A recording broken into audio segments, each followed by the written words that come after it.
Nouvel épisode avec Rodolphe Boucher, entraîneur de gymnastique. On le retrouve dans sa chambre d'hôtel à Tokyo juste avant que les compétitions commencent. Il nous explique l'évolution d'un athlète jusqu'au plus haut niveau mondial et la pyramide entre le physique, le mental et le sommet, la technique. Bienvenue dans le Setup Podcast, le podcast où je vais à la rencontre des entraîneurs et préparateurs physiques du monde de haut niveau pour tenter de répondre à la question: comment construire un athlète? Salut Rodolphe. Salut, Nickel, la forme?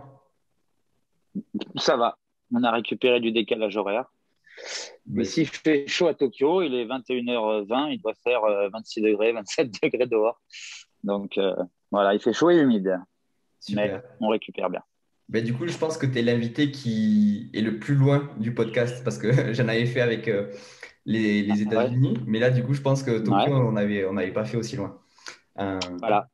Merci à toi d'avoir accepté mon invitation. Je suis vraiment content et de pouvoir avoir la chance de recevoir des personnes de ta compétence et de pouvoir continuer à discuter et échanger avec ces gens-là. Donc, merci à toi. Ben, merci à toi de ton invitation. Puis c'est avec plaisir. Il n'y a pas de souci. Si, L'échange est toujours intéressant. ouais. Si tu pouvais commencer du coup par te présenter pour ceux qui te connaissent pas. Alors, donc Rodolphe Boucher, je viens d'avoir 50 ans.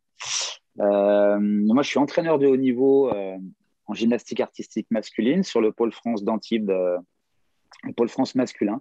C'est un gros pôle. C'est un des plus gros pôles, enfin le plus gros pôle français. Et je ne fais pas de chauvinisme.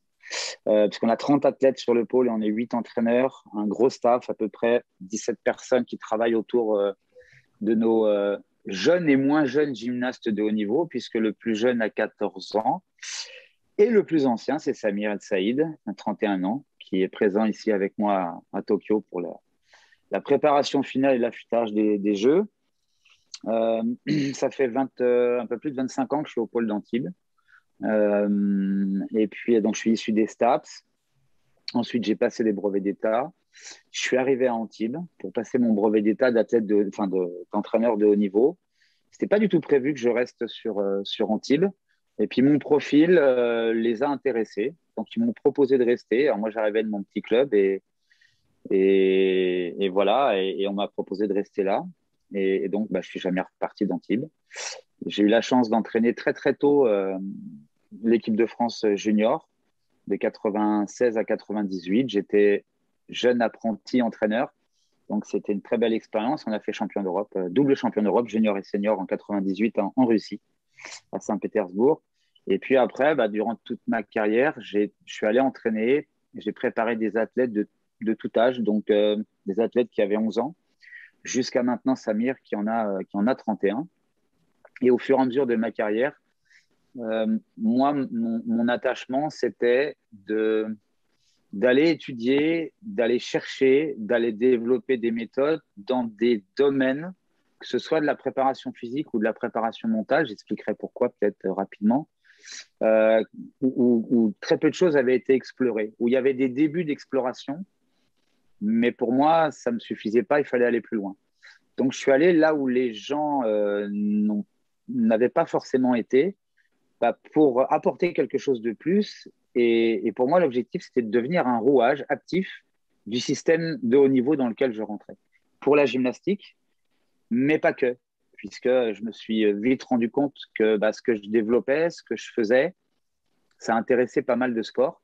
Et j'ai été très vite appelé par l'INSEP pour que je fasse des interventions, je fasse des accompagnements. Et je fais maintenant partie du pool alors pas de formateur, mais d'accompagnateur de haut niveau.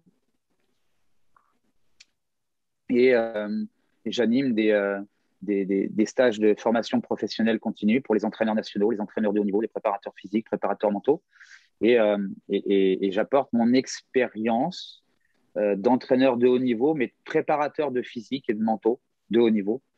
Voilà, et donc je suis allé chercher dans des choses très atypiques parfois, mais tout ça pour ramener encore une fois un ingrédient supplémentaire pour arriver à proposer des recettes. Alors, sans le terme péjoratif de recette, mais améliorer la façon d'agir sur l'athlète, de préparer l'athlète et de réagir en fonction de ses difficultés. Et donc, je suis allé chercher là où très peu avaient été, pour que ça soit complémentaire des autres domaines de recherche où c'était déjà bien avancé. Voilà. Et donc, ça, c'est toute ma carrière d'entraîneur de haut niveau. Donc, le cœur de mon métier, c'est entraîneur de haut niveau, technicien, le sol, les arçons, les anneaux, barres parallèles, barres fixes. Mais la gymnastique, c'est un sport très atypique. On a une motricité complètement inversée. On est très moteur, les garçons, sur le haut du corps. C'est comme un terrien marche, mais on marche sur les mains. Et pour autant, le corps n'est pas fait pour ça. Et donc, faut le préparer. Et la préparation d'un gymnaste de haut niveau, ça dure je parle d'une préparation sur un plan de carrière, c'est entre 10 et 12 ans. On les prend à 11. Et à partir de 23 ans, on a un athlète dont toutes les cylindrées physiques et mentales sont, si on a bien fait notre travail, bien sûr, sont prêtes à carburer, quoi. Voilà, donc on prépare les cylindrées et ensuite, de 23 à 30, 31, 32, 31 pour Samir, par exemple, eh bien, on fait des courses, on fait chauffer les cylindrées et puis on utilise le moteur et puis on part en course, quoi. C'est des images, hein, je suis très métaphore. Hein, donc, et c'est normal, je fais de la gym, c'est un sport visuel, c'est un sport d'image, donc j'ai beaucoup de métaphores, beaucoup d'images. Ouais. Et donc, pendant ce plan de carrière de l'athlète, on le prend, il est prépubère, il passe dans la puberté et puis il sort de cette puberté. Et puis, il y a encore des stades de développement derrière qui vont jusqu'au développement maturationnel final qui est cérébral et qui se termine vers 23-24 ans. À partir de ce moment-là, on a un corps d'athlète, un cerveau prêt, pas un cerveau lent, hein, mais un cerveau prêt à bien mouvoir, à faire mouvoir ce corps. Et donc, si on a bien préparé toute sa cylindrée, en respectant les stades de développement humain, parce qu'avant d'être des athlètes, ce sont des êtres humains, si on a bien respecté les stades de développement, puisque à chaque stade pré, in, post-puberté, il y a des périodes préférentielles de développement et il y a des périodes de fragilité extrême sur lesquelles l'entraîneur et le préparateur doivent être très vigilants pour respecter, donner le temps, au corps de se développer, de se préparer au niveau de tous les matériaux. On va parler du structurel pour faire simple, pour que derrière on puisse charger, quoi. Et sans que ça lâche, sans que ça se déchire, sans que ça se rupture, sans que ça se fracture, du fait de la charge de travail. Il y a toujours des gros accidents dans tous les sports. En gymnastique, on l'a vu avec Samir, parce que je ne l'ai peut-être pas dit, mais je suis l'entraîneur de Samir et de Saïd. Donc, c'est d'où la raison de ma présence aux Jeux Olympiques aujourd'hui. Et on prépare quelque chose de gros avec de la nouveauté, l'innovation. On est au jeu, on prend des risques. Et donc, voilà, vous l'avez tous vu à Rio, hein, c'est double fracture tibia péroné. C'était pas beau à voir. C'est simple à rééduquer et réathlétiser. Hein. C'est très visuel, très impressionnant, mais c'est moins chiant qu'un croisé ou d'autres blessures qui nécessitent beaucoup plus de rééducation. Et donc, l'objectif étant, c'est de ne pas griller les cartouches trop tôt dans ces préparations de jeunes athlètes pour qu'il n'y ait pas de fragilité en sourdine qui soit présente. Donc, faut préparer le corps pour être, entre guillemets, chargé pour aller dans la haute intensité, dans le gros volume, dans la grosse intensité, parce que entraîner, c'est fatiguer. Si on ne fatigue pas l'athlète, si on ne sort pas l'athlète de sa zone de confort, on ne l'entraîne pas. Et plus on grimpe dans le niveau, dans le haut niveau, et plus les zones de confort sont étendues, et donc plus il faut aller loin dans la zone d'inconfort. Il faut sortir très très loin. Et donc, on part toujours, on est borderline des fois, mais on doit être dans la limite du surentraînement, mais il faut fatiguer. Donc, les études sur le surentraînement, il y a quand même beaucoup de choses. J'ai travaillé beaucoup aussi dessus, avec certains outils très précis. Et donc, on doit apprendre où sont les limites du trop, et puis savoir aussi quelles sont les limites du trop peu. Parce qu'il y a des athlètes qui peuvent être surentraînés, et puis des athlètes qui sont aussi sous-entraînés par rapport à quoi ils se préparent. Donc, nous, on navigue entre ces deux bornes, Et on place le curseur des fois loin vers le haut, et puis des fois, la nécessité, c'est de le placer loin vers le bas. C'est ce que je suis en train de faire actuellement avec Samir, puisqu'on est arrivé lundi à Tokyo, pas à Rio. Euh, on a eu toute une période là pendant 6 jours d'habituation au décalage horaire, mais en même temps, pour moi, c'était une période de grosse charge de travail avec lui. Il a fallu que je lui en mette, pour faire simple, plein les dents, pour ensuite rentrer dans ce qui nous intéresse à partir de demain, la zone d'affûtage, puisque demain, on sera à 7 jours de la qualification. Et là, maintenant, voilà, l'objectif, c'est de faire émerger le profit de tout ce que l'on a fait au début de semaine. Donc, on a fait 6 mois de préparation, mais là, on est dans l'affûtage. Et donc, tout ce que l'on a développé depuis 6 mois, ça doit émerger une première fois, le 24. Alors, il est porte-drapeau de l'équipe de France olympique. Donc, il sera un petit peu. Je vais bien gérer le 23 pour la cérémonie d'ouverture, pour pas trop qu'il puisse dans les réserves. Parce qu'on sait qu'une cérémonie d'ouverture, c'est un peu compliqué au niveau de la voilà. Et donc, ça va émerger une fois le 24 pour la on aura 8 jours de travail où derrière, je vais le ressortir encore une fois de sa zone de confort. Je vais réappuyer sur le champignon pour ensuite vraiment l'accompagner dans la récupération, entre guillemets, sur compensation. L'objectif, c'est que tout ce que l'on aura développé doit se mettre en disponibilité de Samir pour que le jour J, le jour de la finale, tout ce qu'on a fait, toutes les cylindrées, tous les facteurs que l'on a développés, qu'ils soient dispo à 100% et qu'ils puissent aller puiser dedans pour faire le meilleur. Voilà, ça c'est l'objectif de l'affûtage. Voilà, j'étais un peu long. Non, mais justement, on a la chance de pouvoir prendre le temps de discuter avec tout ça. Donc, au contraire, enfin, on est jamais trop long. C'est ouais, c'est vraiment intéressant ta vision des choses parce que tout ce que tu évoques, sortir de la zone de confort, etc., ça peut aussi bien être pris en l'aspect mental, en l'aspect physique ou l'aspect technique parce qu'il y a quand même une certaine dose d'engagement dans vos disciplines. Exactement. Nous, on est à peu près. Alors, Samir s'entraîne, quoique, sur les périodes. La préparation de Samir a été multisportive, puisque Samir fait de la gymnastique, il est spécialiste aux anneaux, donc discipline de force, puisque dans un mouvement, pour être très simple, dans un mouvement où vont s'additionner 10 éléments, ça fait le mouvement de compétition.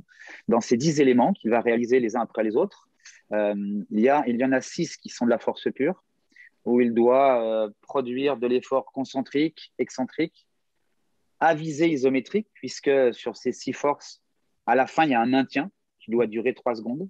Donc, il y a 6 phases pour lui de 3 secondes en isométrie, en tension totale. Et puis ensuite, il y a 3 éléments d'élan, où là, on n'est plus dans la force, mais dans l'utilisation de l'élan, mais c'est mixé en plein milieu de ces forces. Et puis, on a une sortie, où l'objectif, c'est de piler, comme on dit chez nous, la sortie, c'est-à-dire on arrive au sol et on ne bouge pas. On fait un tout petit pas qui est grand comme ça et on se retrouve quatrième et 5 ans sont foutus en l'air. Et puis, le mec, il plante son truc. Celui-là, il est médaillable. Pas forcément médaillé, mais il est médaillable. Au moins, il est dans le haut du tableau. Donc, oui, il y a beaucoup de techniques. En gymnastique, on a un gros volume d'entraînement. On s'entraîne entre 30 et 35 heures d'entraînement par semaine. Et on essaye de développer tous les facteurs qui sont nécessaires pour chaque agrès et qui correspondent aussi à ce que l'athlète est disponible à faire dans sa période de développement, qu'il soit pré, in ou post-puberté. Et dans le plan de carrière de l'athlète, il y a des périodes à ne pas louper, puisque ce sont des périodes préférentielles de développement. Et une fois que ces périodes préférentielles sont passées, on peut continuer à développer, mais ce ne sont plus des périodes préférentielles. Je pense notamment à la force max et aux facteurs nerveux de la force max. Pour prendre une image, avant la puberté, on va préparer, c'est comme quand on construit une maison, on monte dans le gros œuvre, hein, on monte les murs, et puis ensuite on va faire les saignées et on va mettre on va faire l'araignée électrique de la maison. Et si on ne fait pas cette araignée électrique, qu'on fait les enduits, qu'on met le PF3, qu'on met la peinture, qu'on met les enluminures, machin, et qu'on se dit après, ah ouais, mais il faut faire l'araignée électrique, on est obligé de recreuser dans les murs, de tout foutre en l'air. Donc, c'est pareil, il y a une méthode. D'abord, on fait l'araignée électrique. Une fois que c'est fait, qu'on sait où on veut les lumières, les interrupteurs, machin, tout ça, c'est le développement des facteurs nerveux de la force. Une fois que ça s'est fait, ça se fait avant la puberté. On peut l'utiliser un peu pendant la puberté, mais là, c'est plus sur la notion de rapidité et de synchronisation. Mais une fois que cette période elle est passée, eh bien, on rentre dans des périodes où il va y avoir une croissance, une dévolution hormonale qui va faire grossir le muscle. On va finir de faire, enfin, le corps va finir de maturer au niveau squelettique, mais déjà, il aura des bras de levier très agrandis, un gym quand il est en poussée de croissance, comme d'autres athlètes d'ailleurs, mais en gymnastique, on a plus d'études là-dessus. Nous, mais ça, moi, ça va être 8 à 9 kilos en l'espace de 8 mois, et puis 10-12 centimètres, voilà, en croissance. Donc, c'est des bras de levier qui sont, enfin, les rapports de force dans la biomécanique, hein, le bras de levier multiplié par, enfin, le moment de la force, il est complètement perturbé, quoi. Donc, donc tout ça pour le coup, on a des grosses intensités, des gros volumes de charge, et que le mental n'est pas dissociable du physique. Pour la petite histoire, en ce moment, sur la période où je suis avec Samir, on est beaucoup sur de la méthode, on est très diversifié dans les méthodes de préparation spécifiques de son mouvement, mais je vais dire que allez, 60 à 70% de mon travail d'aujourd'hui, depuis qu'on est arrivé, c'est le travail mental, où lui, il faut qu'il soit suffisamment en confiance pour activer mentalement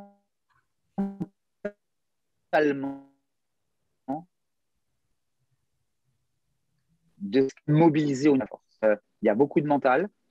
On gère un athlète complet. Désolé, En préparation mentale, on rentre par le corps pour agir sur le mental, et en préparation physique, on rentre par le mental pour agir sur le physique. C'est vraiment, les deux sont liés. On peut pas.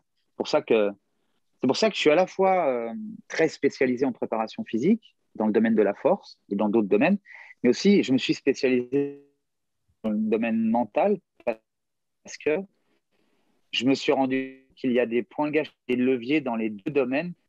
Et quand on peine ou on est bloqué sur l'un des domaines, il y a des solutions. Moi, mon travail, parce que moi, je suis toujours en formation. Je suis toujours en formation d'entraîneur. J'apprendrai toujours, je chercherai toujours. Et il y a énormément de leviers.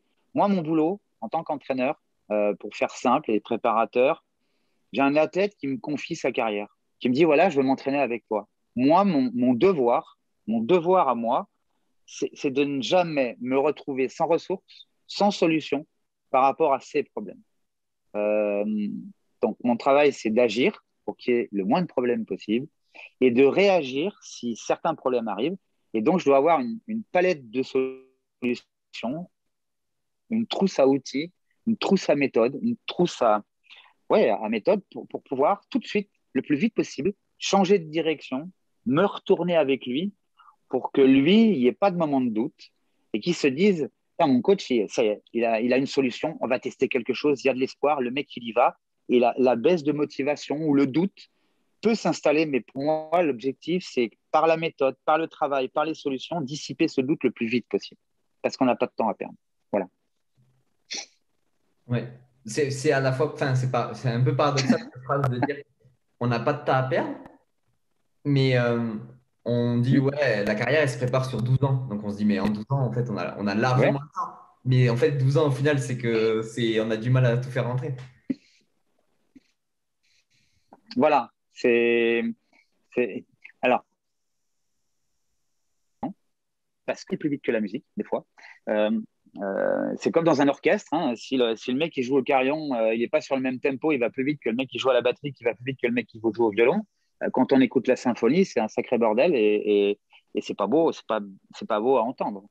Donc, à la fois, il faut donner le temps au temps, mais le temps que l'on a, il faut le rendre efficient. pas forcément efficace, mais efficient. Alors, des fois, on est dans l'efficacité, c'est-à-dire qu'on veut du résultat, mais on ne pense pas forcément à économiser, à s'économiser. Mais en préparation de compétition ou en fin de préparation, on recherche l'efficience, c'est-à-dire le résultat, et l'économie, pour pouvoir vite récupérer, vite réitérer ses efforts. Voilà, donc c'est passer de l'efficacité à l'efficience. Euh, donc, oui, on essaie d'utiliser au mieux. Enfin, moi, après, moi, je suis pas atypique, hein, je suis pas particulier. J'ai ma particularité, mais je connais énormément d'entraîneurs de haut niveau dans tous les sports et on a tous la même, la même recherche.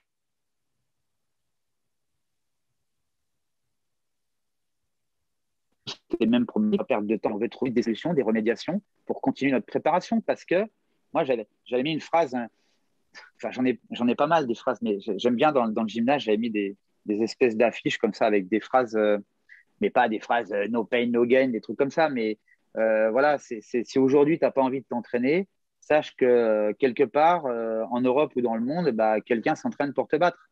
Et si aujourd'hui, tu ne t'entraînes pas et que lui s'entraîne, bah, il a un jour de plus que toi. Donc, et il y a une autre phrase aussi, c'est sur le long chemin qui mène à la performance, il ne faut pas marcher que les jours de beau temps.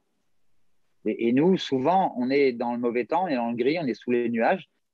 Et comme je dis à tous mes gars dont je m'occupe, si aujourd'hui tu peux donner que 50% de ce que tu étais capable de donner hier, eh bien, il faut que tu donnes 100% de ce 50%. Parce que tu n'es pas un surhomme, tu n'es pas un ordinateur, tu es un être humain. Et un être humain, il a un fonctionnement qui est oscillatoire. C'est pas une pente arithmétique. Donc, par contre, il faut tenter d'être à 100% de ce qu'on est capable de donner aujourd'hui.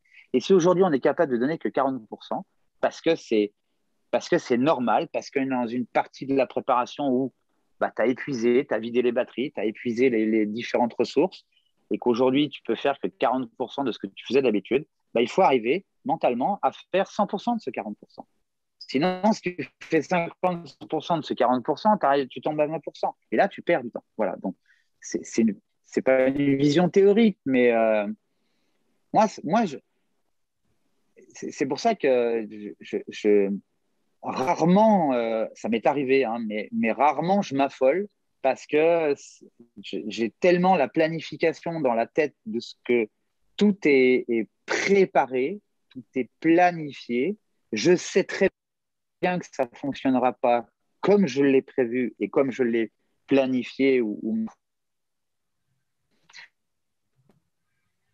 J'ai la liberté, parce que je sais où est le chemin, que je suis dessus, je me laisse, ça me donne de la liberté pour pouvoir réagir et partir à droite ou à gauche du chemin sans me perdre dans ma direction. Et, et donc, je suis jamais mal à l'aise dans ma planification. Mon travail, c'est toujours d'être dans la réaction. Aujourd'hui, si on peut faire qu'un pas, il faut faire ce pas. Demain, peut-être qu'on pourra en faire 10. Et il faudra en faire 10. Mais aujourd'hui, si on n'a qu'un pas à faire, il ne faut pas se dire, ah merde, un pas par rapport à 10, c'est nul, donc je ne le fais pas. Bah non, parce que sinon, on ne l'a pas fait. Donc, et là, c'est le côté mental avec la tête. Et il faut arriver à le... Alors, des fois, on est derrière. Hein. Des fois, je suis derrière les athlètes, je les pousse. Des fois, je suis à côté. Donc là, je suis plus accompagnateur. Et, et s'il y a besoin de faire un point, s'il y a besoin de se poser des questions, on le fait, on discute ensemble, on cherche des stratégies, voilà. Et puis des fois, je suis devant eux. Donc, en fait, ma posture, elle est différente autour de mes gars. Et des fois, je suis devant et j'ai la petite carotte, quoi. Voilà, j'essaie de les attirer et puis clac, clac, clac, hop, ça avance. Donc, et il faut changer de posture. Il ne faut pas toujours être dans la même posture avec un athlète. Parce que, encore une fois, c'est un être humain et, et donc, juste pour finir, il y a un autre concept aussi où moi, ça me donne des repères. C'est l'affiliation qu'il y a entre la capacité, l'habileté et la compétence. La compétence, c'est ce que l'on développe au final d'une préparation ou d'une carrière d'un athlète. Et ce n'est pas pour rien si la compétence, c'est le même préfixe que compétition. Compétence, compétition. On démarre de capacité.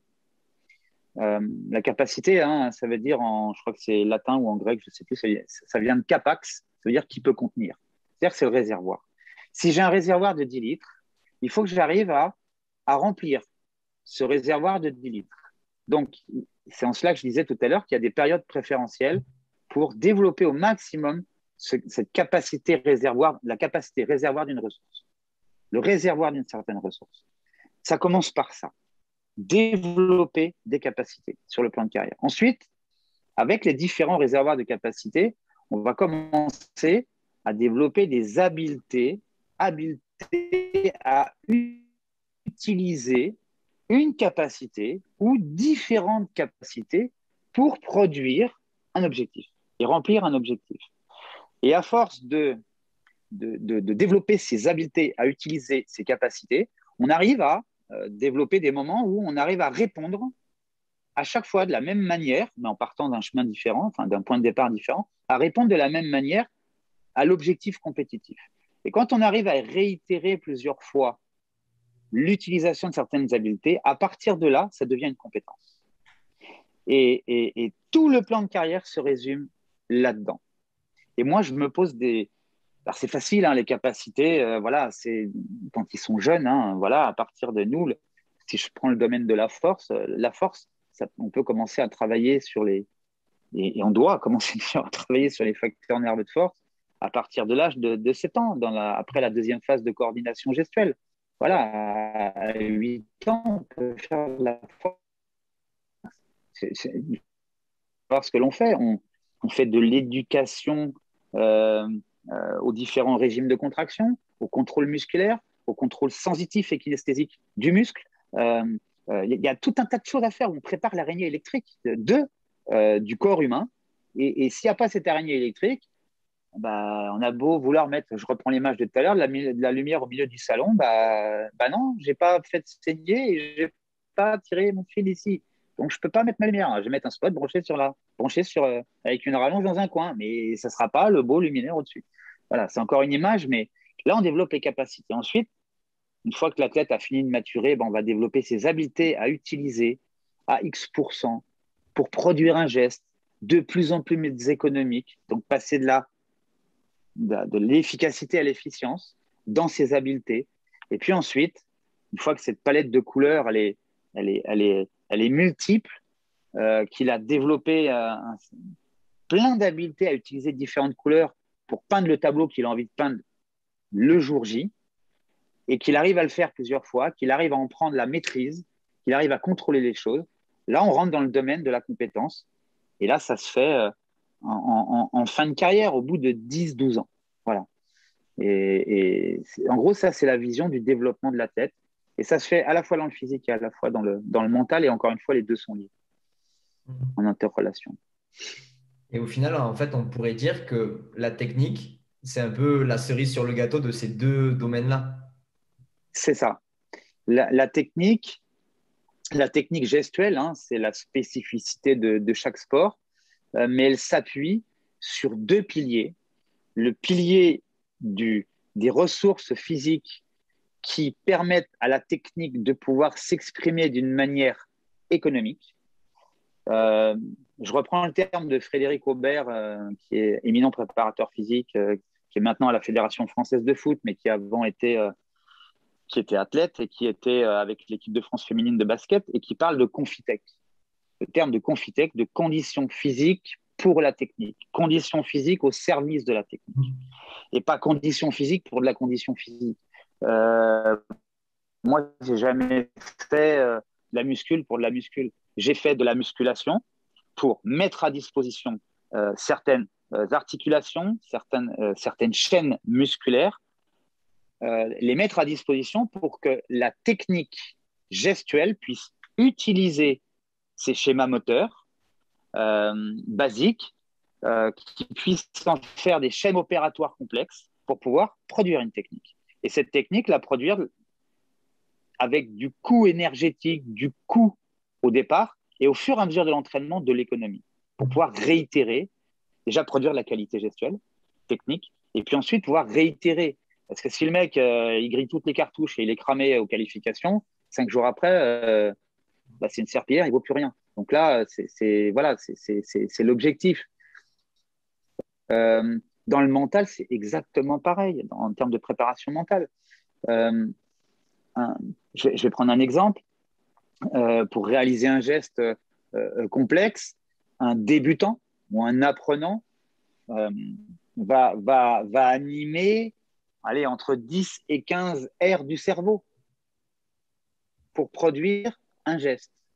Au fur et à mesure de ces entraînements, de ces répétitions, d'où la nécessité, entre parenthèses, de répéter. Et pour progresser, il faut énormément répéter. C'est, euh, après, il y a différentes répétitions. Il y a la répétition physique, il y a la répétition mentale. Voilà, ça c'est encore un autre domaine, mais c'est une aide. Le travail sur l'imagerie motrice, la visualisation, c'est un atout capital qui permet aussi de faire de l'économie physique. Euh, et donc, je viens de perdre le fil de ce que je voulais dire. Et donc, ouais, j'ai perdu le fil de ce que je voulais dire. Et, J'étais sûr. le travail mental avec la réalisation de techniques qui activait différentes aires du cerveau. Voilà, du cerveau. Et ensuite, donc, plus l'athlète va devenir expert dans le geste qu'il réalise, plus il va éteindre certaines aires qui vont devenir inutiles dans la réalisation de ce geste. Et on va passer de 15 aires du cerveau pour un geste à faire avec peut-être 2, 3, 4, il n'y a pas de 3, 4 semaines ou un mois, 2 mois après, il va animer 3 aires du cerveau. Mais les 12 autres qui se sont éteintes et les 3 qui s'animent, les 3 sont les aires qui sont responsables de cette gestuelle. Et on en a économisé 8 ou 9 autres. Et donc ça, c'est de l'économie. Et ben, dans le physique, c'est exactement pareil. Et les deux sont liés, encore une fois. Euh, L'automatisation du geste se fait par la répétition, par un principe d'économie euh, mentale, d'une économie physique. Et le geste est intériorisé, il est automatisé, pas stéréotypé, mais automatisé. Et il se produit sans que le coût soit handicapant pour la suite de la compétition ou la suite de ce qu'il a à faire juste après. Voilà. Et nous, c'est pour ça qu'en gymnastique, c'est un sport assez. Alors, c'est pas un sport cyclique, hein, c'est pas la natation, mais c'est un sport d'habileté fermée, même si c'est aussi un sport d'habileté ouverte, puisque le corps, même si on l'entraîne beaucoup, il ne réagit pas comme un clavier informatique. Si j'appuie sur mon clavier sur la touche P, inlassablement, il sortira sur mon écran P. Par contre, si j'appuie sur une gâchette corporelle, bah, c'est pas forcément, j'aurai pas forcément à chaque fois la même réponse. Donc, il y a quand même une adaptation en cours de situation pendant le geste technique, pendant le geste physique, où on doit être à l'écoute de son corps pour que l'athlète puisse réguler en cours de situation. Et donc, c'est un sport d'habileté fermée, hein, la grève ne bouge pas, on a des choses à faire dessus. Euh, et la gym, pour faire simple, c'est qu'une production d'image. On produit une image, tout le monde voit de la gym aux Jeux Olympiques, tout le monde admire la gymnastique, la croix de fer, le machin, le truc, mais c'est qu'une production d'image au bout du compte. On n'évalue pas la hauteur des saltos, on évalue le nombre de saltos qu'il va faire en l'air, mais on n'évalue pas la hauteur du salto. En trampoline, ça se fait, ça s'appelle le temps de vol. Mais on n'évalue pas la hauteur, on n'évalue pas la vitesse, on n'évalue pas la force qui est utilisée, mobilisée pour générer ces acrobaties et ces éléments. Donc, c'est pas des critères d'évaluation compétitive. Pour autant, c'est ça qui fait qu'on arrive à produire ces images. Et plus ça se fait avec économie, plus c'est fait avec stabilité, avec beauté aussi, parce que nous, on est un sport artistique quand même, la gymnastique artistique masculine, la gamme. Voilà, et puis on peut réitérer sur une semaine 3 ou 4 concours, où il faut arriver à chaque fois à faire quasiment la même chose, même si c'est quasiment impossible de faire la même chose. Il faut être parfaitement imparfait. Hmm. Voilà, Ouais. Et ça, c'est l'être humain dans toute sa spécificité au final. exactement. Voilà, et donc chaque athlète a sa singularité physique. Et là, il y a tout un système de profilage multiples et variés, voilà, qui sont tous aussi intéressants les uns que les autres, hein. Il faut savoir qu'est-ce qu'il faut aller piocher. Et puis, euh, et puis ils ont aussi leur singularité mentale, leur histoire de vie, l'héritage génétique de, leur, de leurs ancêtres qui aussi rentre dans la composition génétique de ce qu'ils sont, et donc dans leur capacité, qu'on va aller chercher à remplir. On va remplir les réservoirs de capacité. Pour exemple, Samir, il fait partie des gymnastes aux anneaux, des 3 gymnastes les plus forts au monde. C'est pas parce que je lui ai fait faire de la musculation junior qu'il est devenu le plus fort au monde. Faut pas se leurrer. Ce qu'on a fait sur le pôle d'Antibes avec lui, ce qu'il a fait derrière l'INSEP, c'est arriver à remplir ses réservoirs, mais les réservoirs, il les avait déjà. Il avait déjà une capacité de 15 litres. Maintenant, si on le remplit qu'à 12 litres, bah, on a une déperdition de 3 litres. C'est un peu cette image-là qu'il faut vraiment, pour bien faire la différence entre capacité, habileté, compétence. Et quand on prépare un physique, quand on prépare un mental, il faut savoir ce qu'on fait. Est-ce qu'on est dans de la capacité? Est-ce qu'on est dans de l'habileté? Est-ce qu'on est dans de la compétence? Il faut vraiment avoir ça parce que ce n'est pas les mêmes méthodes, ce n'est pas les mêmes évaluations, ce n'est pas le même temps nécessaire pour développer. Et donc, tout ça, ça se planifie. Il faut avoir une vision bien claire de tout ça et pouvoir envisager différents chemins.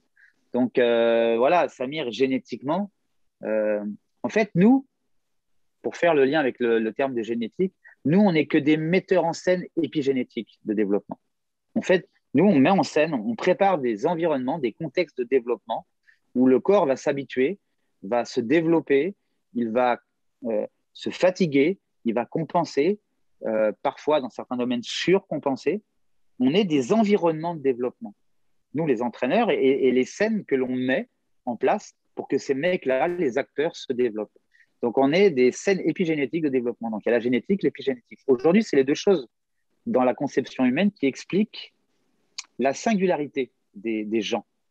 Et donc, en tant qu'entraîneur, on doit être capable de faire pour tous quand c'est nécessaire. Toute moyenne tue la réalité. Donc, on doit être capable de faire pour tout le monde, mais on doit être capable aussi de faire dans l'individualisation quand c'est nécessaire.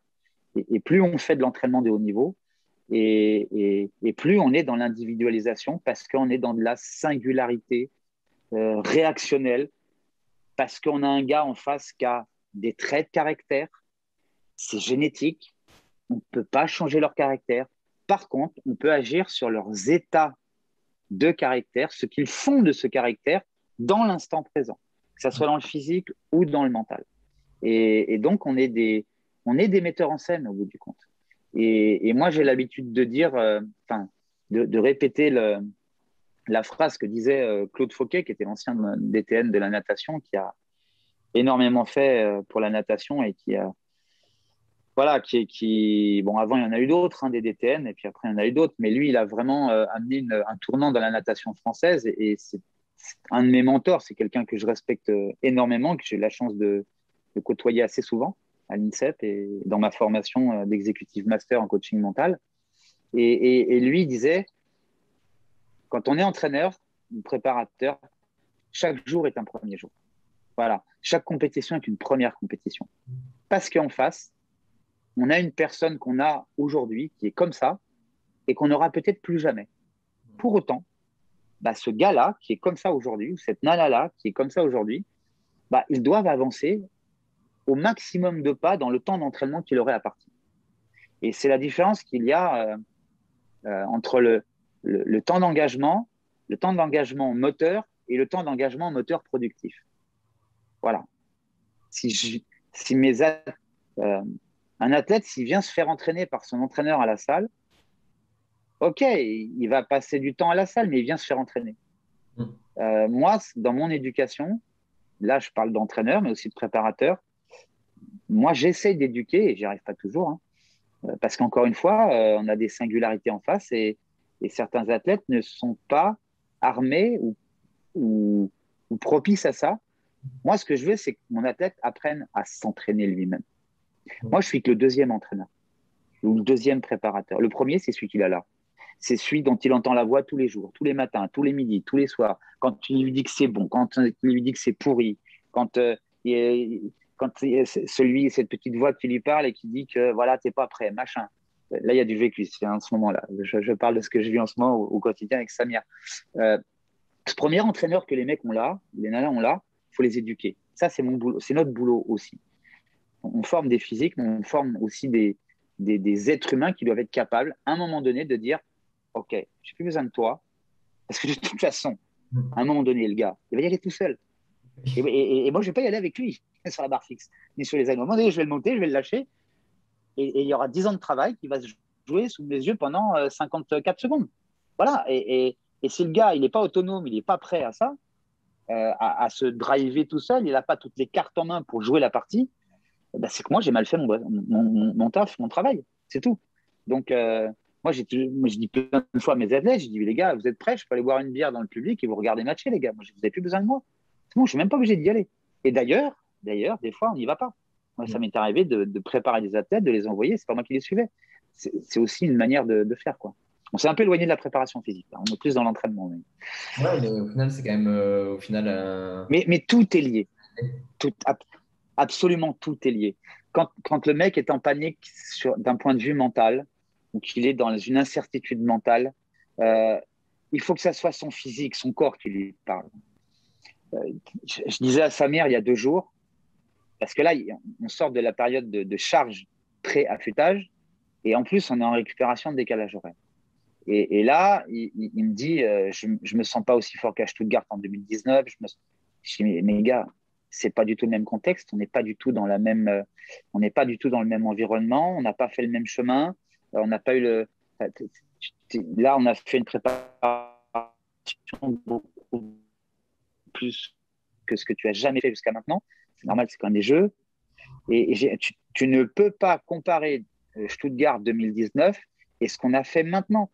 Donc lui, et c'est normal, il cherche des repères pour se mettre en confiance dans son histoire, dans ce qu'il a déjà vécu, qui fait qu'il a été médaillé de bronze au championnat du monde, troisième mondial, et qu'il a eu sa sélection. Donc il aimerait ressembler à ce qu'il était en novembre 2019 à Stuttgart.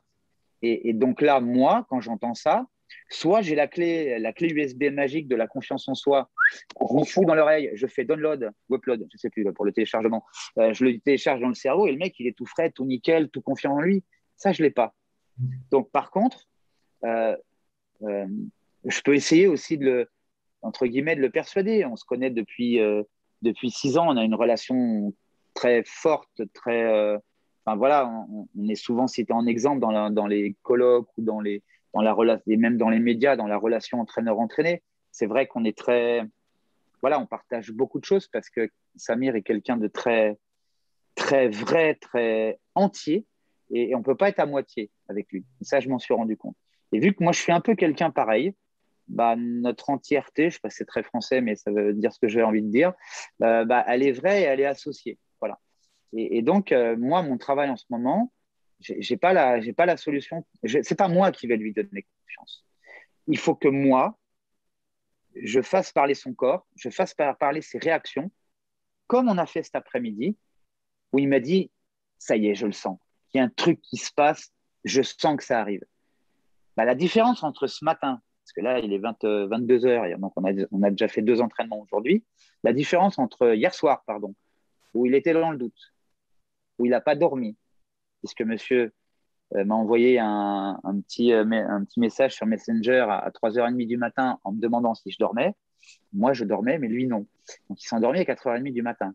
Euh, bon, heureusement qu'il y avait récup ce matin. Mais quand il me dit qu'il n'a pas dormi avant 4h30 du matin et il a dû ruminer son mouvement de compétition une bonne centaine de fois dans sa tête en cherchant des solutions, c'est que le gars, il est en plein doute. Moi, mon travail, quand j'ai entendu ça, je me suis dit aujourd'hui, c'est l'entraînement physique de la confiance. Je dois, par le physique, lui redonner confiance. Ce n'est pas mes paroles. Je ne suis pas Dieu, je suis pas un mentor, je suis que son entraîneur et son préparateur. Euh, mais c'est son corps qui doit lui parler parce que la seule personne en qui il a confiance, c'est en son corps. Si son corps répond, ce mec-là, il est invincible et insubmersible. Alors, les autres aussi. Donc, c'est pour ça que ça va fighter dans une semaine. Mais, et tout le monde s'entraîne pour être le meilleur. Et tout le monde arrive prêt. Donc, euh, et aujourd'hui, l'entraînement, c'était ça. L'entraînement de la confiance par le corps. Donc, je lui ai fait faire des choses. Je lui ai expliqué ce qu'on allait faire. On a encore ce midi, avant le deuxième entraînement, enfin avant son premier, puisque ce matin, il était en récup, on a parlé pendant 35 minutes et j'ai préparé le terrain pour qu'il soit prédisposé, ouvert à écouter ce qui allait se passer cet après-midi dans son corps. C'est très fin ce que je dis, mais parce que le mec, s'il a envie de fermer les yeux, qui fait quelque chose de bien, et s'il n'a pas envie de le voir, il ne le verra pas. Donc moi, je l'ai préparé à écouter ce qui va se passer et à analyser ce qui va se passer. J'ai pas fait d'introjection, j'ai pas dit qu'il allait se passer des superbes choses. J'ai dit voilà ce qu'on va faire, voilà mon objectif, voilà ce que je voudrais que tu sentes, et on fera quelque chose de ça. Voilà. Et c'est même pas moi à lui dire ça sera bon, ça sera machin. Et on fera quelque chose de ça. Et donc, on a fait cet entraînement cet après-midi et il m'a dit il y a des choses qui se passent, je sens des choses. Ben, j'avais pas le même mec ce soir à la bouffe. Il y avait moins de doutes. Je lui ai rien dit de plus. Je l'ai pas hypnotisé. Je l'ai pas. Je lui ai juste fait sentir qu'il y a des choses qui se passaient et que la récupération, elle est bénéfique, que pour lui, il en a besoin pour se réactiver et que récupérer, ce n'est pas rien faire, c'est faire justement des choses pour aider le corps à mieux compenser et récupérer. C'est ce qu'on a fait. Et aujourd'hui, j'ai pas forcément un mec plus fort parce que c'est pas mon intérêt. Je veux qu'il soit plus fort dans une semaine. Mais par contre, j'ai un mec qui a plus confiance en lui. Ce qui fait que demain, quand il va aller à l'entraînement, il va y aller avec moins de doute. L'effort consenti, la confiance dans ce qu'il fait sera plus grande. La mobilisation physique, nerveuse, attentionnelle, euh, cognitive, conative, volontaire sera plus importante. C'est son cerveau qui dirige ses muscles. S'il sait qu'il est fort, le cerveau va pulser, va envoyer de la décharge. Là, je vais revenir sur la physio. Il va envoyer de la décharge, ça va s'animer, ça va se coordonner, ça va se synchroniser, ça va se recruter parce que lui aura plus confiance en lui et il va plus s'activer et se mobiliser. Et donc, il va mieux y arriver. Et donc, ça va parler à sa confiance. Et donc là, on revient. Au lieu d'aller dans une spirale qui vous emmène vers le bas, vous restez dans le même mouvement et vous êtes dans un cercle vertueux qui vous remonte. Ça, c'est mon travail. C'est de faire changer le sens de ce cercle parce que l'athlète, quand il est en préparation finale, je peux vous dire qu'il tourne en rond. Il est comme ça et ça gamberge. Donc, voilà. Et ça se fait par le physique. Là, aujourd'hui, c'était par le physique. Et puis, d'autres fois dans la semaine, il va falloir que j'agisse sur des leviers mentaux parce que si je sens qu'il est amorphe ou qu'il est pas là avec moi, bah, il faudra que je lui secoue la couenne mentalement pour qu'effectivement, le mec il rentre dedans. Quoi. Voilà. Ouais. C'est ah, mais c'est bien. Enfin, en fait, on ne pouvait pas mieux le résumer. C'est une espèce de Bah oui. d'équilibre instable Tu sais qui. que j'en ai eu des nuits de réflexion pour tout ça. Hein. Ouais, c'est ça. Moi aussi, j'en ai passé des nuits blanches à me Ouais. poser des questions et à me Mm. dire, putain, c'est quoi les solutions pour demain? Comment je peux faire? Je peux pas lui introjecter ou je peux pas les persuader. Ils doivent le sentir, ils doivent entendre. Ils doivent pas écouter le bruit que je fais, mais entendre ce que leur corps ou leur progrès leur disent. C'est ça mon travail. Ouais. Ouais, parce qu'on perçoit le monde que par enfin, que par comment ça s'appelle, ce qu'on interprète de ce qui arrive. Donc, en fait, on peut un peu Que l'influencer. par nos représentations. Ouais. Voilà. Et la représentation, la paire de lunettes qui nous aide à voir ce qui se passe dehors, elle est faite de nos représentations. Et si c'est un non-sens ce que je veux dire, mais si la représentation elle est erronée, ça reste la sienne, hein, sa manière de voir les choses. À ce moment-là, je suis bon, je suis pas bon, je suis nul, je suis en forme, pas en forme. Des fois, il se pense en forme et j'ai dit là, mon coco, tu rêves. Et je vais te le montrer que tu n'es pas en forme. Et là, boum, et le mec, il dit ah, putain, je suis pas en forme. Ouais, c'est bon, c'est pas moi qui te l'ai dit, tu t'en es rendu compte tout seul. Ok, donc maintenant, carrément, on écoute. Allez, c'est parti, on va s'entraîner maintenant. Voilà, c'est tout, c'est de la prise de conscience. C'est pour ça que c'est super intéressant comme métier parce que chaque jour, c'est un premier jour, justement. Ouais. C'est à chaque fois, enfin, c'est pas à chaque fois, mais on utilise souvent les mêmes ingrédients, on ne produit pas les mêmes recettes. Et je défie quiconque, ou alors vraiment, c'est des grands cuisiniers, mais moi, je peux faire pendant 10 jours avec les mêmes ingrédients et une mayonnaise, je pense qu'elle n'aura jamais systématiquement le même goût. Voilà, bah, c'est pareil. Là, c'est pareil. Ouais, c'est ça. Justement, tout à l'heure, tu parlais de stade de développement mentaux. Est-ce que, enfin, mentaux et à la fin cognitifs, Est-ce qu'il y a, comme pour l'aspect physique, il y a des périodes préférentielles de développement qui Oui. sont chez l'athlète? Euh, quand je fais mes interventions sur l'imagerie motrice, alors l'imagerie motrice, c'est la représentation mentale simulée d'un geste. Voilà. Quand on dit visualisation, c'est pas le bon terme déjà, parce que visualisation, ça utilise déjà le terme visuel, le canal visuel. Donc, je préfère l'imagerie motrice. L'imagerie motrice, c'est une représentation mentale du geste qui va déclencher une réaction, une activation motrice. Ça a été prouvé. J'ai participé, j'ai fait un protocole pour prouver effectivement que le simple fait, on ne voit pas avec nos yeux, on voit avec notre cerveau. Et donc, le corps, alors je vais aller loin, mais je vais être volontairement un peu extrême, mais le corps ne fait pas de différence entre une réalisation physique et une simulation mentale du geste physique. Les mêmes aires du cerveau s'activent, les mêmes micro-impulsions sont envoyées dans les chaînes motrices qui sont responsables de ce geste. Et ça, moi, j'ai fait des protocoles qui l'ont prouvé avec l'Université Claude Bernard de Lyon, avec des mecs très connus comme Émeric Guyot, par exemple, voilà, qui intervient dans préparation mentale, qui est un expert de l'imagerie motrice en France. Émeric Guyot, qui a d'ailleurs intervenu dans pas mal d'émissions, qui fait des grosses conférences. Enfin, c'est un top. Et puis, comment il s'appelle, Christian Collet, qui a écrit le bouquin Cerveau et mouvement, qui pareil, est un laboratoire d'analyse sur les simulations mentales qui est sur Lyon, bon, ils font un super boulot. Et ce qui est appréciable avec eux, c'est qu'ils font de la recherche appliquée et applicable. C'est-à-dire qu'ils font pas ils font de la recherche pour apporter des leviers, des méthodes aux entraîneurs de haut niveau, enfin aux athlètes et aux entraîneurs de haut niveau.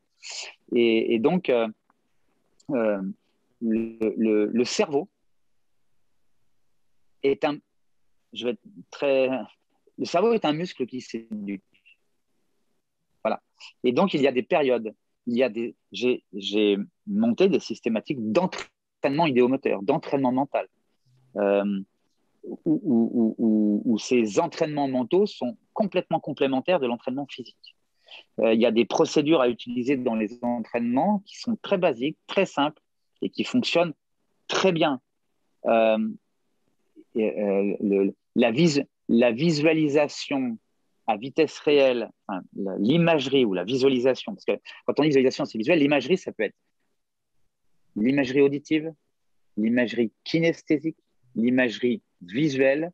Quand elle est gustative et olfactive, c'est que ça pue et qu'on va se prendre la barre dans les dents. Et donc, quand c'est gustatif, c'est pas bon. Mais ces trois canaux de représentation mentale, d'imagerie mentale, sont trois canaux différents.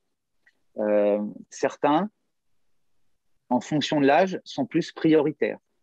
Et dans chacun d'entre eux, on a la scission entre l'auditif interne, externe, le visuel interne, visuel externe, le kinesthésique interne et externe. Et en fonction de l'âge, en fonction du type de geste ou de gestuelle à réaliser, en fonction du niveau d'apprentissage entre un débutant, un middle expert et un expert, il y a des canaux, et du fait de la singularité de chaque athlète aussi, il y a des canaux préférentiels qui sont plus activants que d'autres. Ça, moi, je l'ai montré au travers d'un protocole qui a duré 2 ans avec des gyms pour arriver à un but qui était assez haut, mais je pense qu'on a réussi quand même parce qu'on a prouvé des choses quand même. Il y a eu des publications scientifiques et tout. On a 6 agrès en gymnastique.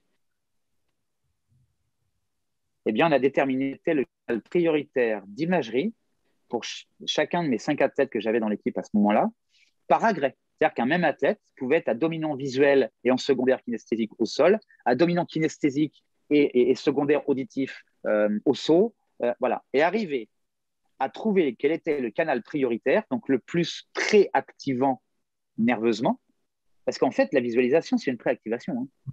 C'est une préactivation, un accompagnement. Donc, c'est comme un échauffement. Et plus l'athlète fait un échauffement qui correspond à sa spécificité et à ses qualités, plus il est paré à. préparer à faire son geste compétitif. Et donc, pour chacun de mes athlètes, on a déterminé ces canaux. Ce qui fait que les entraînements, pour revenir sur le départ, les entraînements, les simulations d'entraînement qu'ils faisaient sur leur, à ce moment-là, c'était des CD-ROM, maintenant ce serait des clés USB, devant leur ordinateur, 20 minutes tous les soirs, ils le faisaient dans des simulations compétitives avec un mode d'imagerie qui correspondait à chaque agrès à leur canaux de visualisation. Donc, on a été jusque-là. Et donc, et on a vu les progrès qu'ils ont réalisés, déjà, dans leur manière de se préparer mentalement, puisqu'ils devenaient de plus en plus économiques, que ces entraînements idéomoteurs devenaient de moins en moins fatigants, donc ils progressaient en habileté à pouvoir les utiliser. Et ensuite, derrière, on a vu l'évolution. Refusé, pardon. Alors voilà, j'ai eu un appel, je suis vraiment désolé. Ça a dû couper un petit peu. Voilà. Là, je reçois plein de mails d'un coup. Là. Ouh là là, ça s'excite. Et donc, on a vu les progrès qui ont été faits dans leur utilisation au sein des compétitions. Donc, ça, il y a pas mal d'études qui maintenant sortent de plus en plus. Enfin, ça fait maintenant une bonne quinzaine d'années sur l'imagerie et sur la préparation mentale. Et donc, il y a toute une éducation. L'âge d'or de l'utilisation de l'image, c'est avant le pic statural, avant que le schéma corporel soit perturbé. À partir du moment où on a le pic de croissance, le schéma corporel est complètement disloqué, complètement perturbé. On a des espèces de mecs qui ont des grandes abattides partout, ils ne savent plus quoi faire, ils n'ont pas de repères. D'ailleurs, c'est là où il y a énormément de blessures du fait de ces pics de croissance, parce qu'il y a un manque de repérage. Tous les systèmes de repérage articulaire, musculaire sont perturbés. Je ne vais pas rentrer dans l'intérieur, mais entre les fuseaux neuromusculaires, les organes neurotendineux de Golgi, tout ça, ça ne renseigne plus de la même manière. On n'a plus un schéma corporel perturbé. Donc, il faut arriver à retrouver très rapidement dans cette période de grande croissance les repères que l'on a dû développer avant. Si on n'a pas développé ces repères avant et qu'on essaie de se repérer sur le terrain et qu'on n'a pas de repères, on ne sait pas par où aller. Si on n'a pas la boussole, si on n'a pas les 4 points cardinaux développés avant, on ne peut pas savoir dans quelle direction on peut se diriger pour arriver à s'en sortir. Donc oui, ça se fait avant. Et comment dirais-je? Et il y a des choses qu'il ne faut pas faire trop tôt non plus. Voilà, parce que l'athlète va le faire, mais ce n'est pas une période préférentielle de développement. Donc, il va le faire, mais c'est une perte de temps.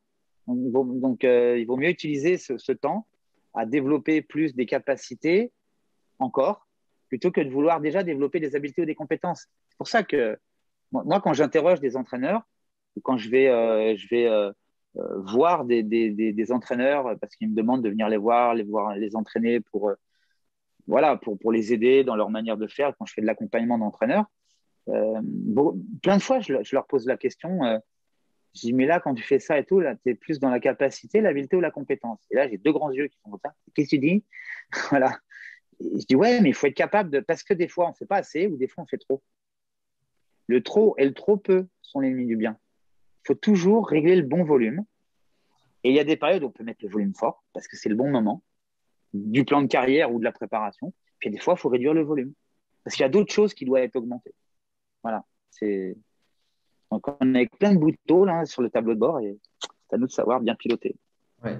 Souvent, on a l'image de la platine de DJ où il y a plein de molettes et de curseurs et en fait, ça fait ça. C'est ça, c'est exactement ça. D'ailleurs, des fois, j'ai fait un peu DJ en boîte aussi. Ouais. C'est peut-être pour ça, là. Si tu avais 3 conseils à donner du coup à un athlète qui nous écoute, lesquels ça serait? Un athlète, Ouais. pas un entraîneur, un athlète. Ouais. 3 conseils. Alors, c'est 3. Enfin, c'est des conseils ou des mots. Déjà, la première chose, c'est que le premier entraîneur, c'est ceux qu'ils ont dans la tête. C'est celui qui est dans leur tête. Et ce premier entraîneur-là, il faut l'éduquer. faut l'éduquer. Et donc, pour l'éduquer, il faut être curieux. Faut être ouvert à,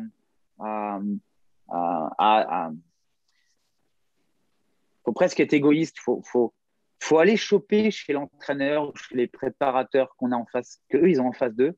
Il faut vouloir aller choper les choses qui peuvent les aider. Donc, il faut expérimenter et il faut être curieux, la curiosité. Voilà, pour moi, un athlète, il doit être curieux.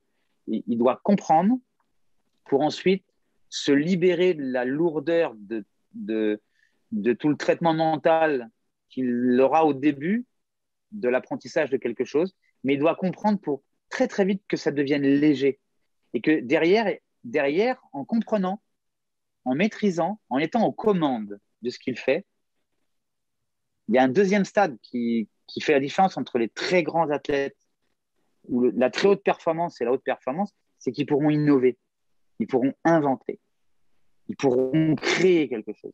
Et quand donc, pour arriver à tout ça, il faut faire fonctionner le cerveau gauche. Mais c'est parce qu'on fait fonctionner le cerveau gauche qu'un jour, le cerveau droit va s'animer et que le cerveau droit va créer. Et que là, ils vont inventer leur chemin, leur manière de faire. Mais comme je leur dis toujours, je dis, vous avez tous les matins, vous avez une toile, elle est blanche. Et vous avez à peindre un tableau tous les jours. Et tous les soirs, le tableau doit être terminé. Et c'est en fonction de votre mood du jour, de la pression atmosphérique, de la luminosité, vous devez peindre tous les jours un beau tableau. Et bien, en fonction de tous ces contextes extérieurs, vous n'allez pas utiliser les mêmes couleurs de votre palette pour produire le bon tableau. Par contre, si sur votre palette, vous n'avez que du noir et que du blanc, vous ne pourrez pas faire de couleurs et vous pourrez faire que des nuances de gris. Alors, les nuances de grès, de gris, enfin, ça c'est le petit jeu de mots.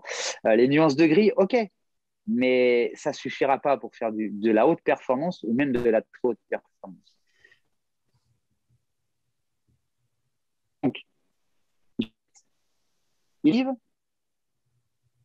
toutes les couleurs possibles et imaginables parce qu'un jour, il va créer quelque chose, une couleur atypique, mais c'est en mélangeant différentes couleurs avec différents ingrédients qu'il va produire une recette. Cette recette, elle va se traduire par peut-être un très bon résultat qu'il ne pourra jamais refaire de la même manière. Un résultat produit, on ne peut jamais le refaire de la même manière. Et malheureusement, si on essaie de le refaire de la même manière, ce résultat du jour, il a été produit dans un contexte, dans une situation, dans un contexte situationnel. Et plus jamais il rencontrera ce contexte. Plus jamais il rencontrera les mêmes conditions de production de performance. Donc, s'il veut réitérer ce qu'il a fait avant, déjà, il est hors contexte, il est décalé, il n'est plus dans la réalité. Donc, il peut se faire avoir. Et ça, quand on est entraîneur, nous, c'est dur à faire accepter ça à un athlète parce qu'il est en éternel inconfort, en fait. Il doit éternellement reconstruire sa confiance en lui parce que éternellement, il est dans un nouveau contexte. Eh bien, nous, en tant qu'entraîneurs, on est éternellement à devoir remettre cet athlète en selle de sa confiance par différents moyens qui ne seront jamais les mêmes, par différents chemins qui ne seront jamais les mêmes. Mais plus le mec qu'on a en face de nous ou la nana qu'on a en face de nous a de couleurs sur sa palette, parce qu'il a été curieux, parce qu'il a voulu développer beaucoup de choses, parce qu'il a écouté son entraîneur avant l'âge de 16 ans, parce qu'avant l'âge de 16 ans, on écoute son entraîneur, après on commence à pouvoir, l'adolescent devient adolescent, puis après il devient adulte dans ce qu'il a à faire, et après il sera capable de faire des choix, mais encore une fois, step by step. Moi, je vois des entraîneurs qui demandent à des athlètes de 10-11 ans déjà de faire des choix et de prendre des... Non, non, c'est pas le moment. C'est le moment du développement des capacités. N'attendons pas de ces athlètes de les mettre déjà sur la route de la compétence alors qu'ils pourront le faire dans 10 ans si toi, tu as bien fait ton taf en termes d'habileté, de capacité à ce moment-là. L'enfant n'est pas un adulte en miniature. C'est un enfant. Un adulte est un adulte, un enfant n'est pas un adulte en miniature. En miniature. Il y a une autre phrase qui dit que l'enfant n'est pas un petit homme, c'est un petit de l'homme. C'est un petit homme en apprentissage. Voilà, tu m'as dit que je pouvais partir à droite et à gauche. Hein, donc, j'essaie dans ce temps très court de donner des repères parce que l'athlète doit être curieux, doit avoir envie, mais l'entraîneur aussi. Parce que si l'entraîneur a envie d'être curieux et envie d'aller chercher à droite et à gauche et de se mettre en question tout le temps, se mettre en question, pas en cause, en question. Moi, je me questionne tous les jours. Mon métier, c'est de me questionner. Le jour où je me questionnerai plus, c'est que je serai devenu un vieux con. C'est-à-dire que je me dirais que j'ai plus à me mettre en déséquilibre. Tu vois, moi, je vais apprendre tous les jours. Je suis meilleur qu'hier et moins bon que demain. Voilà, pour moi, c'est clair. Et encore aujourd'hui, j'ai appris des choses avec Samir. Mais parce que aussi, je sais que je ne sais pas. Enfin, oui, que je ne sais pas tout. Je crois que c'est un acteur, je ne sais plus lequel, qui disait la seule chose que je sais, c'est que je ne sais pas. Ah oui, mais quand on a conscience de ça, déjà, on n'est pas un vieux con. Et deuxièmement, on est avide à apprendre. Et donc, on profite des situations, du contexte. Et l'athlète, pour moi, l'athlète et l'entraîneur, c'est les mêmes personnes, sauf qu'ils ne sont pas sur la même route. Il y en a un qui est responsable du contexte, de la mise en scène, et l'autre qui est au milieu de la scène. Mais un bon acteur, s'il est bien mis en scène, ça fait un beau film. Un bon acteur, s'il est mal mis en scène, ou un bon metteur en scène avec un mauvais acteur, ça fait un mauvais film. Voilà. Donc, être curieux, éduquer son premier entraîneur qu'on a dans sa tête pour la tête. Pour l'entraîneur, c'est exactement pareil. Et puis après, le troisième conseil ou la troisième voie, je ne sais pas, je sais pas, parce que j'en ai beaucoup dit déjà, mais ça tourne autour de ça. Faut croire en soi, mais surtout, enfin, c'est un peu bête de dire ça, c'est un peu bateau. Faut être réaliste. Faut pas avoir peur. Faut pas avoir peur d'affronter ces zones d'ombre. Faut pas avoir peur d'affronter ses capacités, ses incapacités. Faut pas avoir peur d'affronter ses défauts. Faut être fort de ses faiblesses. Voilà. Ça, c'est quelque chose, moi, dans ma carrière d'entraîneur et dans mon développement personnel d'entraîneur, où il y a eu un avant et après ma formation de coaching mental, parce que j'ai fait l'executive master en coaching mental de l'INSEP. J'ai eu la chance de faire partie de la première promotion. C'était en 2000, entre 2009 et 2011, donc 2 ans de formation, où j'ai appris énormément sur moi, où j'ai pris les commandes de moi-même. Ça a été une sorte de pas de psychothérapie, mais ça a eu le même effet. Et je suis devenu fort de mes faiblesses. Alors qu'avant, mes faiblesses, je les mettais à la cave, je fermais la porte à double tour et je ne voulais pas en entendre parler. Et ben là, en fait, j'ai appris à m'apprivoiser, en fait, tout simplement ça. Et j'ai moins de boulets aux pieds, je suis un peu plus léger, je suis devenu un peu moins chiant à l'entraînement, un peu plus ouvert. Mes athlètes m'ont dit il y a eu vraiment un avant et un après cette formation. Et en fait, j'ai appris à devenir accompagnateur. Voilà. Et la première personne que j'ai accompagnée, c'est moi-même pendant 2 ans. Voilà. Et donc, à un moment donné, je me suis dit, mais je pars mes faiblesses. Parce que si je les connais, si je les maîtrise ou je les module, je peux en faire quelque chose qui sera moins handicapant. Ça sera toujours une faiblesse, mais une faiblesse qui est moins handicapante, c'est peut-être 1 mètre de plus chaque jour, c'est peut-être 10 kilos de moins, c'est peut-être voilà, c'est plein de petites choses. Donc, il faut connaître ces faiblesses, il ne faut pas avoir peur de les affronter pour qu'un jour, si on ne peut pas les éliminer, au moins on les connaît et donc c'est une force, ça. Voilà, ça sera le troisième conseil en gros que je pourrais donner.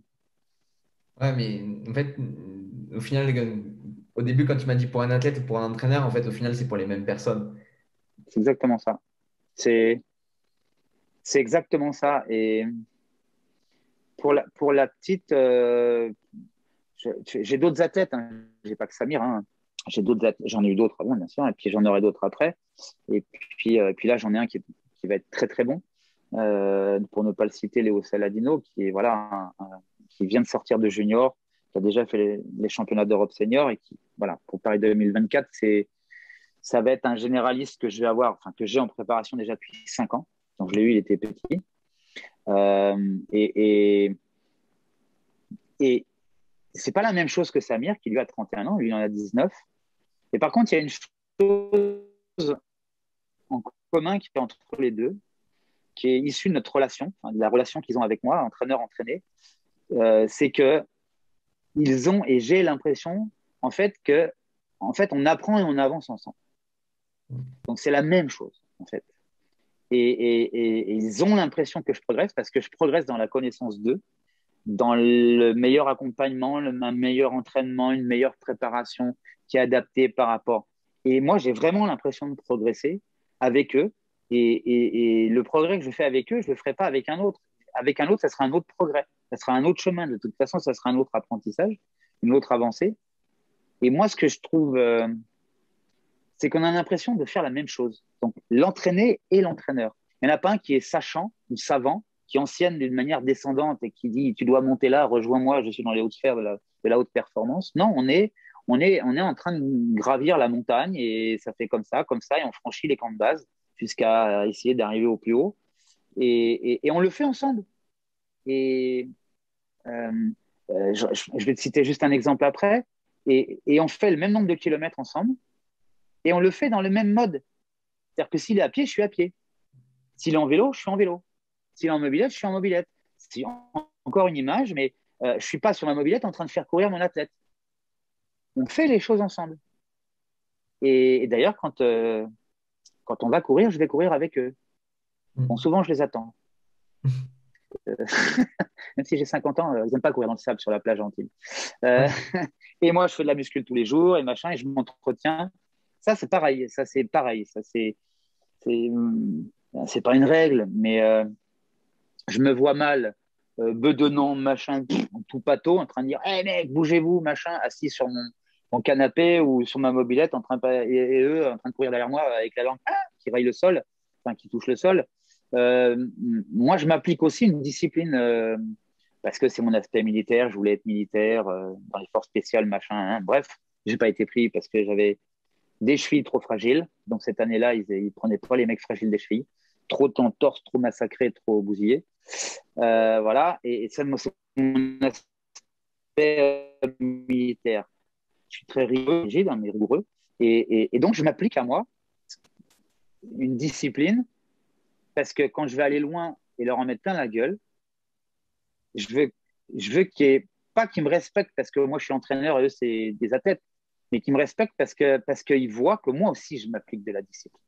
Et la discipline et la rigueur que je veux d'eux, bah quelque part, si j'en suis un peu un exemple ou une représentation, voilà, pas un exemple, parce que l'exemple, ça fait un peu pompeux, une représentation, là, ils peuvent pas me dire, hey, toi, t'as vu, machin, tu te traînes ou machin, ils peuvent pas me le dire.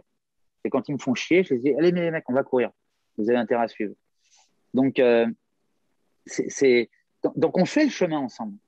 Et quand je les emmène nager pendant 1 heure et demie dans la baie de Jean-Lépin, je nage avec eux. Et moi, j'ai ma petite bouée ou un petit moteur derrière, ma planche devant, pépère. Je nage avec eux. Si quand on a des plaques, quand ils ont les plaques dans les mains, qu'on fait des séances de plaques, j'ai les plaques avec eux. Et je fais des sprints avec eux. Bon, à la fin, ils me défoncent parce qu'effectivement, heureusement, ils sont plus jeunes que moi. Mais il y a cette espèce de respect parce qu'on se met au même niveau. Enfin, moi, je me mets au même niveau. Et donc, cette avancée ensemble, pour moi, c'est super important. Et donc, c'est pour ça qu'on a une relation aussi particulière. Et, et donc, c'est pour répondre à ta question et rebondir sur ta phrase, ouais, j'ai la même chose et j'ai l'impression de vivre le même chemin qu'eux. Et pourtant, je suis leur entraîneur, mais et je leur dis souvent, avant, je ne le faisais pas, mais je leur dis, moi aussi, j'ai des doutes. J'ai besoin que vous voyez, les gars. Putain, dites-moi là, qu'est-ce que vous verriez et tout. Voilà, il y a des moments où je suis très exigeant, très directif, puis il y a des moments, bah, je suis un être humain comme tout le monde et j'ai des doutes. Et là, je ne sais pas trop où aller, j'ai pas envie de faire des conneries, j'ai pas envie de perdre du temps avec eux, j'ai pas envie que eux perdent du temps avec moi. Donc je leur demande, le moyen le plus simple, c'est de demander. C'est aussi simple que ça. Enfin, voilà. Et on ne perd pas de son statut. On perd pas de, on perd pas de son pseudo-pouvoir sur l'athlète parce qu'on y gagne en confiance, on y gagne en respect. Et, et, et ça, moi, j'ai une des qualités premières que l'entraîner, parce que ça, moi, j'ai fait des questionnaires, j'ai fait pas mal d'études là-dessus pour connaître les adolescents que j'avais en face de moi quand j'entraînais les espoirs. La première valeur que les athlètes disent dans leur reconnaissance de l'entraîneur, c'est que l'entraîneur les respecte. C'est que l'entraîneur ait des compétences, qu'il sache énormément de choses, parce que ça les impressionne. Et deux, c'est le respect de l'entraîneur pour eux. Ça, c'est les deux choses qui doivent aller ensemble. S'il y en a un sans l'autre, ça ne marche pas. Le gars, il fait ce que tu lui dis, mais il le fait avec le cerveau à côté, quoi. Voilà. Voilà. Ouais, il n'est pas acteur de son... C'est ça, au bout du compte, il est consommateur, il est producteur, mais il n'est pas acteur de ce qu'il fait. Donc, au bout du compte, il fait, c'est ce que j'appelle le temps d'engagement moteur, mais qui n'amènera pas un temps d'engagement moteur productif, parce qu'il n'y a pas de conscientisation, donc il n'y aura pas d'utilisation derrière de ce qui aura été fait en autonomie. Et pour moi, ça, c'est... Alors, je voudrais rassurer tout le monde. Ça, ça, tout ce que je dis depuis je ne sais plus combien de temps, là, peut-être une heure ou non, ouais, 1 heure et quart, 1 heure. C'est tout ce qui m'entoure dans mon. En fait, c'est mon cadre, c'est mon bocal, c'est mon aquarium, c'est dans lequel je navigue avec mes gars. Mais je suis plein de défauts, je rate plein de choses, je fais plein de conneries. Enfin, de conneries, voilà, je me trompe plein de fois, même si j'ai tout ça. Mais je pense que parce que j'ai tout ça, je m'en rends vite compte. Et donc, sinon, je partirais peut-être en dehors du bocal ou de l'aquarium sans m'en rendre compte. Et donc, je suis pas. J'essaye d'être le plus parfaitement imparfait possible. Voilà. C'est parce qu'un être humain est imparfait. La perfection n'existe pas. Voilà. Mais ce que j'ai vraiment l'impression de vivre, c'est que. Et en fait, ça fait bientôt 30 ans que je fais ce métier. Et parce que j'ai commencé à 18 ans et j'en ai 50, donc ça fait plus. Je m'emmerde pas. J'ai l'impression de grandir, d'apprendre, de me développer tout le temps. Et j'espère que jusqu'à ce que je puisse plus entraîner, c'est-à-dire aux alentours des 85 ans, je serai comme ça. Et j'en connais des entraîneurs comme ça. J'en connais. Et je les admire, ces entraîneurs-là. Les mecs, ils ont 70 balais et ils sont aussi frais dans leur manière d'entraîner et dans leur capacité à se questionner, à se mettre en question, à apprendre des choses que s'ils avaient 20 ans, quoi. Moi, j'aimerais bien devenir un entraîneur comme ça. Voilà. En tout cas, j'essaie de faire le chemin pour ça. Ouais. Mais écoute, ouais, je te le souhaite. Merci. Je te le souhaite aussi, à toi, puis à tous ceux et celles qui écouteront. Écoute, merci beaucoup pour du coup tout ce que tu nous as partagé.